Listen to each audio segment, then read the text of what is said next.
بلاول بھٹو کی بھی کہیں نہ کہیں انڈرسٹینڈنگ موجود ہو. ایک تو یہ تھیوری تھی. اب میں آتا ہوں جو یہ بھی جو قریبی لوگ ہیں ان کے کھوکھر صاحب کے، وہ بھی یہ بات کرتے ہیں اور مسلم لیگ نون کے ذرائع بیسیکلی یہ بات کر رہے ہیں. ان کا یہ کہنا ہے کہ نواز کھوکھر صاحب جو ہے، مصطفیٰ نواز کھوکھر، بڑے عرصے سے، گزشتہ چند ماہ سے اس بات کی کوشش کر رہے ہیں کہ وہ نون لیگ میں داخل ہو جائیں، نون لیگ کو جوائن کر لیں.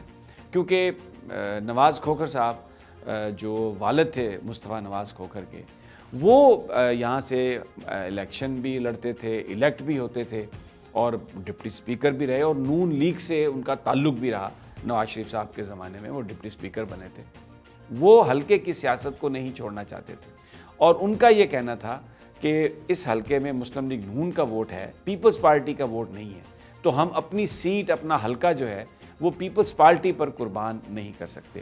اور آج سے 3-4 مہینے پہلے بھی ایک مس انڈرسٹینڈنگ ہوئی تھی ان کی مصطفیٰ نواز کھوکھر صاحب کی، اور انہوں نے اپنے عہدے سے جو وہ ترجمان تھے بلاول بھٹو صاحب کے، اس سے انہوں نے ایک دفعہ لا تعلق کی اور علیحدگی بھی اختیار کی تھی، لیکن پھر بعد میں بلاول صاحب نے ان کو منا لیا.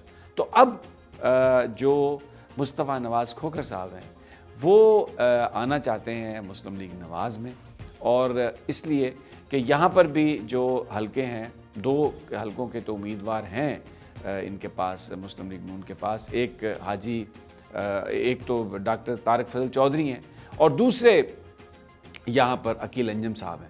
تو مصطفیٰ نواز کھوکھر کی گنجائش بھی موجود ہے.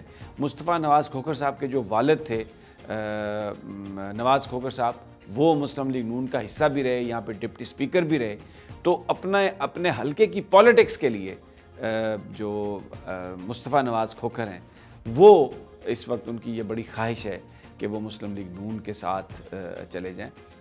ابھی جو ریکنسیلیشنز کی باتیں ہو رہی ہیں، بہت کوشش ہو رہی ہیں، اس میں گزشتہ رات جو قائم علی شاہ صاحب کی صاحبزادی ہیں، ان کی بھی مصطفیٰ نواز کھوکھر سے ایک فنکشن میں ملاقات ہوئی، اور تقریباً آدھے پونے گھنٹے کی یہ ملاقات تھی.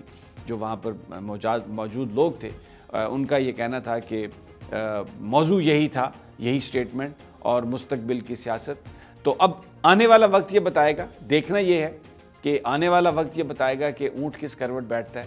کیا مصطفیٰ نواز کھوکھر نے یہ جو گفتگو کی ہے، یہ مریم صاحبہ کو اپیز کرنے کے لیے ہے، بلاول بھٹو کے ایما پر ہے، اور کیا پیپلز پارٹی کی جو بڑی قیادت ہے وہ اس میں وہ آن بورڈ ہے، یا پھر مصطفیٰ نواز کھوکھر اپنے والد صاحب کی جو ہدایات تھی ان کی روشنی میں یہ فیصلہ کر چکے ہیں، یا انہوں نے یہ فیصلہ کر لیا ہے کہ وہ مسلم لیگ نون میں جائیں گے، اپنے حلقے کی سیاست کریں گے. کیونکہ یہاں پر ان کا اپنا ذاتی 10 سے 15 ہزار ووٹ موجود ہے، مسلم لیگ نون کا ووٹ بھی موجود ہے. تو یہاں پر وہ کیونکہ ان کے لیے چوائسز جو ہیں، پیپلز پارٹی کو وہ یہ سمجھتے ہیں کہ پیپلز پارٹی میں اب اتنا دم خم نہیں ہے، یہاں پر اتنا ووٹ نہیں ہے کہ وہ یہاں پر حلقے سے منتخب ہو سکیں. تو ویری انٹرسٹنگ سینیریو، اور یہ آنے والے دنوں میں انفولڈ ہوگا. مزید جیسے ہی انفارمیشن کو میرے پاس آئے گی میں وہ انشاءاللہ آپ کے ساتھ شیئر کروں گا. براڈ شیٹ جو ہے وہ معاملہ سامنے آ گیا، اور اس میں آصف زرداری صاحب کے حوالے سے بھی آپ نے سن لی ہے بات، دیکھ بھی لی ہے.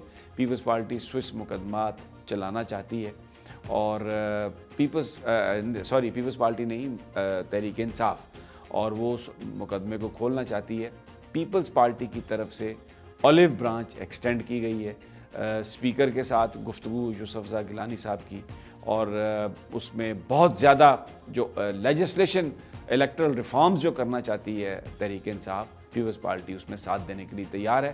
اور جتنے پیپلز پارٹی کے سینٹ میں ووٹس ہیں، جتنے ان کے قومی اسمبلی میں ووٹ ہیں، اور ان کے جو ساتھی ہیں، اگر وہ پورا انفلوئنس اپنا ملاتے ہیں ساتھ، تو پھر تحریک انصاف اس پوزیشن میں آ جائے گی کہ اگر کسی آئینی ترمیم کی بھی ضرورت ہے تو وہ بھی کی جا سکے گی. تو یوسف زئی گیلانی کو بھی وہ الاٹ ہو گیا ہے ایک چیمبر، اور اس کے ساتھ ساتھ بلاول بھٹو کو بھی ایک سیپریٹ چیمبر اسپیکر قومی اسمبلی نے الاٹ کر دیا ہے. تو پیپلز پارٹی بہت قریب آتی ہوئی نظر آ رہی ہے تحریک انصاف کے، اور ان کے جو قائدین ہیں وہ یہ کہتے ہیں کہ جو الیکٹرل ریفارمز ہیں، جو نیب کی ریفارمز ہیں، جو دوسری ریفارمز ہیں، اس میں بالکل جو پیپلز پارٹی جو ہے وہ تحریک انصاف کے ساتھ بات کرے گی اور اپنے موقف پر کھڑی رہے گی. اور تحریک انصاف کی طرف سے بھی یہ ہے کہ کوئی کسی کو NRO نہیں ہے، کسی کو معافی کی کوئی گنجائش نہیں ہے، اور اگر ملکی مفادات کے لیے سسٹم کو ریفارم کرنے کے لیے اگر کچھ کرنا پڑا، ترامیم کرنی پڑی، قانون میں تبدیلی کرنی پڑی، تو اس کے حوالے سے پیپلز پارٹی سے بات چیت جاری رہے گی۔ مجھے اگلی ویڈیو تک اجازت دیجیے، انشاءاللہ تعالی جب جلد ملاقات ہوگی۔ اللہ نگہبان۔